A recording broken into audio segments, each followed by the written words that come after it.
BJP अध्यक्ष नितिन नवीन ने 82 देशों के राजदूतों और राजनयिकों को भारतीय आमों को गिफ्ट किया और इन देशों को आम भेजकर भारत ने कूटनीति को आगे बढ़ाया है। मैंगो डिप्लोमेसी पुरानी परंपरा का हिस्सा है, लेकिन सवाल उठता है कि आम की ये कूटनीति दुनिया के देशों के साथ रिश्तों में कितना मिठास घोलती है।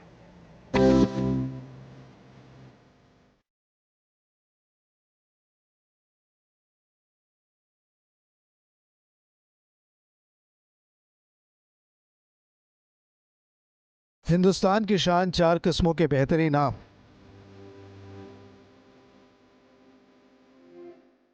फलों का राजा, दुनिया भर के लोगों को भाया। अमेरिका से लेकर 82 देशों तक तहलका, 7 समंदर पार मैंगो डिप्लोमेसी छाई।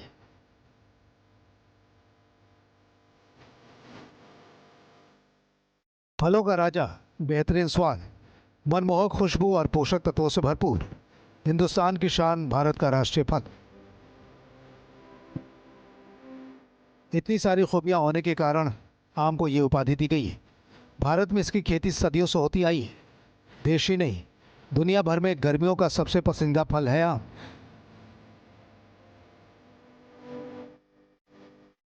भारत की गर्मियों की पहचान आम अब 7 समंदर पार कई देशों तक पहुंच गई है। बीजेपी अध्यक्ष नितिन नवीन ने 82 देशों के राजदूतों और राजनयिकों को आमों से भरी टोकरी भेजी है। इन टोकरियों में गिर केसर, दशहरी, बंगनपल्ली और बनारसी लंगड़ा भरे हुए हैं, जिनकी मिठास अब इन देशों तक पहुंच गई है। बीजेपी के राष्ट्रीय अध्यक्ष नितिन नवीन ने इस बार अलग हटकर कुछ कर दिया है। 82 देशों के राजनयिकों को भारतीय आम की पेटी भेजी है और साथ में व्यक्तिगत संदेश भी भेजा है। आप और हम सब जानते हैं कि दुनिया भर में भारतीय आमों की चर्चा रहती है और जैसे ही आम का मौसम आता है तो भारतीय आमों की मांग विदेशों में बढ़ जाती है।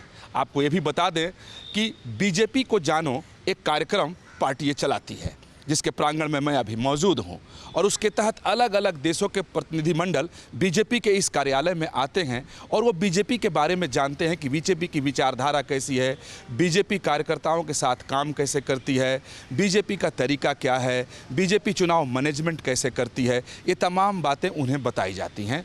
तो अब उन लोगों को नितिन नवीन ने भारतीय आम का जायका लेने के लिए पूरे आम की पेटी भिजवा दी है और जो जानकारी है उसके मुताबिक 4 प्रमुख आम उसमें शामिल किए गए हैं। केसर मैंगो यानी जो गुजरात के गिर में पैदा होता है वो उसमें शामिल है।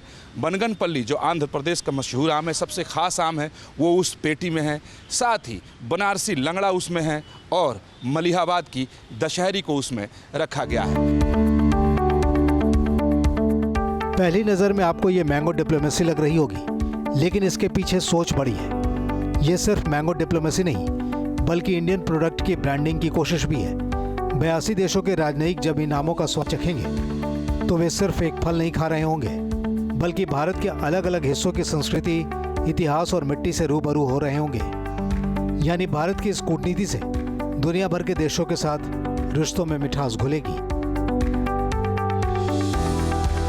क्वालिटी होगी आम की कुछ मालूम? 365। हाँ जी। तो आपके पास कितनी क्वालिटी है इस समय? हमारे पास में अभी 4-5 क्वालिटी है। अभी अल्फेंजो खत्म हो गया, हाल ही में केसर खत्म हो गया है। अच्छा। नहीं तो 7-8 वैरायटी हमारे पास रहती है। दुनिया में फूड और कूटनीति का रिश्ता नया नहीं है। जापान चाय के जरिए, फ्रांस वाइन के जरिए, तुर्की कॉफ़ी के जरिए और इटली अपने व्यंजनों के जरिए अपनी सांस्कृतिक पहचान दुनिया तक पहुंचाते रहे हैं। साउथ एशिया में तो मैंगो डिप्लोमेसी चर्चित रही है। भारत और पाकिस्तान दोनों ही समय समय पर विदेशी नेताओं और राजनयिकों को आम भेजते रहे हैं, लेकिन भारत ने हर बार की तरह इस बार भी पाकिस्तान को आम नहीं भेजे। नितिन नवीन ने आम की पेटी जो भेजी उसमें से पाकिस्तान शामिल नहीं है। पाकिस्तान उच्चायोग ठीक हमारे दाहिनी तरफ है। नितिन नवीन के आम का जायका पाकिस्तानी उच्चायोग के लोग नहीं ले सकेंगे क्योंकि उन्होंने अपनी पेटी नहीं भेजी है। 82 देशों को तो भेजी, लेकिन पाकिस्तान को वो पेटी नितिन नवीन की तरफ से नहीं गई है। अफ़गानिस्तान को गया है, लेकिन पाकिस्तान को नहीं गया है। यानी जिस आम का जायका वो दिलाना चाहते थे, वो आम का जायका अब ये लोग नहीं ले पाएंगे। आम दुनिया भर में पॉपुलर तो है, इसे खाने के फायदे भी हैं। आम विटामिन ए, सी और डी से भरपूर होता है। साथ ही इसमें फाइबर और एंटीऑक्सीडेंट होते हैं जो पाचन और रोग प्रतिरोधक क्षमता के लिए बेहतरीन है। इसीलिए आयुर्वेद में आमों को फलों का राजा माना गया है। जब फलों के राजा की दुनिया भर में इतनी डिमांड है तो आपको इसके इतिहास को भी जानना ज़रूरी है। आखिर आम की शुरुआत कैसे हुई? कब इंसान ने पहली बार आम के स्वाद को चखा? हिमालय की तलहटी और बंगाल की खाड़ी का वो इलाका जिसे आज इंडो बर्मन क्षेत्र कहते हैं, यहीं के जंगलों में शुरुआती आम के पेड़ मिले थे। करीब 4000 साल पहले लोगों ने पहली बार आम के खट्टे फलों को खाना शुरू किया। इसकी गुठलियों से नए पेड़ उगाते धीरे धीरे ये फैलता गया। एक्सपर्ट्स बताते हैं कि आम का सबसे पहला जीवाश्म आज के मेघालय में मिला था। ये 6.25 करोड़ साल पुराना हो सकता है, जब भारत आज जैसा नहीं था। आज़ादी के बाद से ही भारत की मैंगो डिप्लोमेसी चली आ रही है। देश के पहले प्रधानमंत्री जवाहरलाल नेहरू से लेकर आज के प्रधानमंत्री नरेंद्र मोदी तक आम भारत की कूटनीति का अहम हिस्सा रहा है। इस बार फिर भारत ने दुनिया भर के 82 देशों को आम भेजे हैं। अब देखना होगा कि मैंगो डिप्लोमेसी कितने देशों से रिश्तों में मिठास घोलती है। विकास चंद्र के साथ टीम न्यूज़ नेशन। आपके मोबाइल पर तुरंत आएगी ब्रेकिंग न्यूज। स्क्रीन पर सबसे पहले दिखेगी बड़ी खबर। देश दुनिया की हर खबर एक जगह। अब आपके मोबाइल पर तुरंत फटाफट इंस्टॉल कीजिए न्यूज़ नेशन ऐप और रखिए खुद को अपडेट।